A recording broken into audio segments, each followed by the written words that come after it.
What a beautiful setting on this 66-degree mid-October evening. Seattle, home of the Seahawks, and Quest Field is filling up for Sunday Night Football.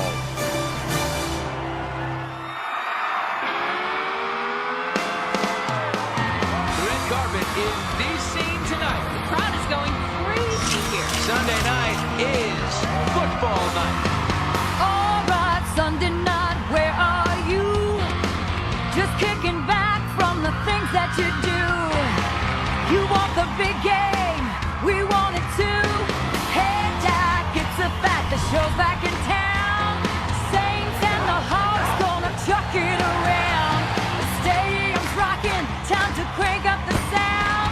The NFL's best have come to play. For every fan, there's just one thing left to say. I've been waiting all day for Sunday night. The tuck it run in the primetime fight. The last one standing gets to turn out the lights. 'Cause I've been waiting all day for Sunday night.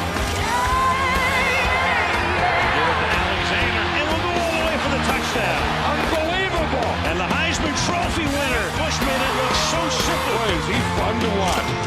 Sunday night football on NBC. Al and John are the best on TV. Players already kicked up all of the tee. 'Cause the NFL runs on NBC.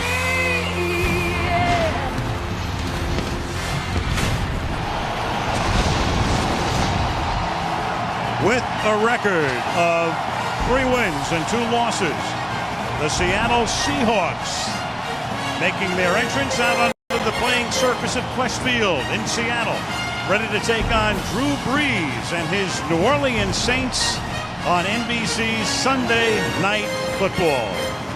Al Michaels, along with John Madden, Andrea Kramer, welcome to Seattle. The Seahawks are trying to win the NFC West for a 4th consecutive season, go to the playoffs for a 5th consecutive year. They started out 3-1 and then turned in a dreadful performance last week. Shut out by Pittsburgh 21-0. Only the second time that a Mike Holmgren team in his 16 years as a head coach has been shut out. The Saints, meanwhile, the feel-good story for 2006, but nobody's feeling very good in New Orleans right now. They're 0-4. Drew Brees has 1 touchdown pass and 9 interceptions. The team has 1 sack in 4 games, and they've lost Deuce McAllister for the season to knee surgery. John, we all thought before the season the Saints were a good team, not a one-year wonder. So what in the world is going on in New Orleans now? You know, I think it all started in that first game, that Thursday night game that we had against the Colts. And look at the first half, it was 10-10, and they kind of looked like the Saints of last year.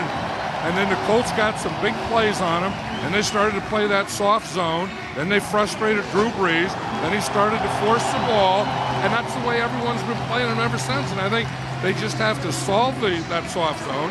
They have to get ahead, play with a lead, and they really do miss Deuce McAllister. Not only that inside running, but that toughness for their offense. They still, of course, have Reggie Bush, will be their main man now. Now, as far as Seattle's concerned, I can think of very few teams as successful as Seattle's been in recent years that can look so good one week and so horrible the next week. Why is this team so mysterious? You know, I think when you think of Mike Holmgren, the Seattle Seahawks, the West Coast offense, you're always thinking passing the ball. Everything is a pass. And like Mike Holmgren the other day, and he says, the point of emphasis this week is running the ball. He said, we have to be able to run the ball. We need Sean Alexander. Then if he does that, then everything else will fall into place. And 2 years ago, he was the league MVP as the Seahawks went to the Super Bowl. So we're set for Sunday Night Football in Seattle. Matt Hasselbeck and the Seahawks. Drew Brees and the Saints on Sunday Night Football. 'Cause the NFL runs on NBC.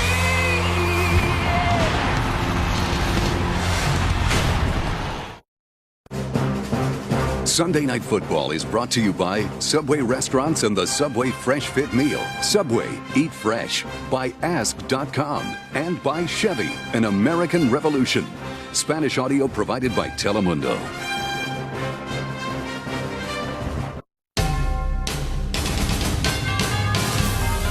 NBC Sports welcomes you to the following presentation of the National Football League. Max Strong came to Seattle in 1993, an undrafted free agent, spent 15 seasons with the Hawks, played up until last week when in Pittsburgh he was hurt. Tests revealed a bulging disc pressing against his spinal cord. He decided enough was enough. 2 Pro Bowls, 201 games, and there is a tradition here in Seattle. The 12th man. They hoist the flag before the game atop the Bird's Nest.